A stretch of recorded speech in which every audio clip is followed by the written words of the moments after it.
आहे आपला मित्र डॉक्टर आंबेजोगाईकर आणि आपण पाहतात अग्निबाण लाईव्ह चॅनल। आता मी एक नवीन विषय घेऊन तुमच्या आलो।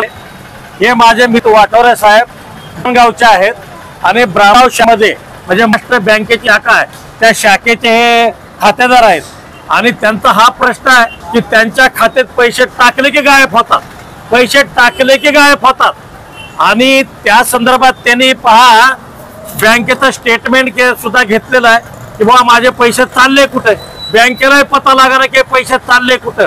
आणि त्यामुळे बँकेच्या मॅनेजरने सांगितलं की तुम्ही पोलीस स्टेशनला तक्रार करा। आता आपण जाणून घेऊया खरा प्रकार काय आहे। तर वाटलं काय झालं तुमच्याशी, जरा आमच्या प्रेक्षकांना सांगा।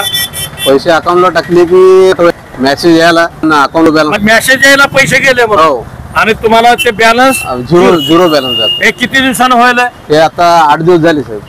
बरं, तर हे तुम्ही बँकेत जाऊन चौकशी केली? बँकेत गेलो, त्याने स्टेटमेंट काढून दिले। ते म्हणले स्टेशनला जाऊन तक्रार द्या। स्टेशनला जाऊन तक्रार।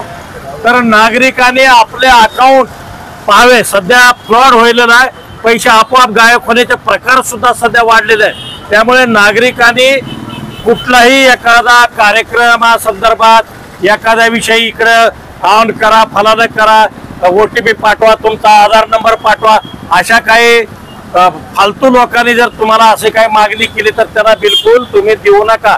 कारण वाटोळे साहेबांना असं काही न करता यांच्या खात्यातून पैसे गायब झालेले आहेत। आतापर्यंत किती रुपये गेले साहेब? तर जास्त नाही साहेब, 4-1 हजार रुपये गेले। 4-1 हजार गेले। आणि आता सुद्धा 1 रुपया जरी त्यांच्या अकाउंट मधून त्यांच्या अकाउंट मध्ये तरी टाकण्याचा प्रयत्न केला तरी सुद्धा तो गायब होत आहे।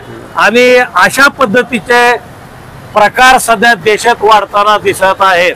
तरी नागरिकांनी सावध राहावे, आपल्या पैशाची, आपल्या संपत्तीची, आपल्या घरादाराची व्यवस्थित काळजी घ्यावी। पुन्हा भेटूया आपण नव्या विषयासह, तोपर्यंत नमस्कार।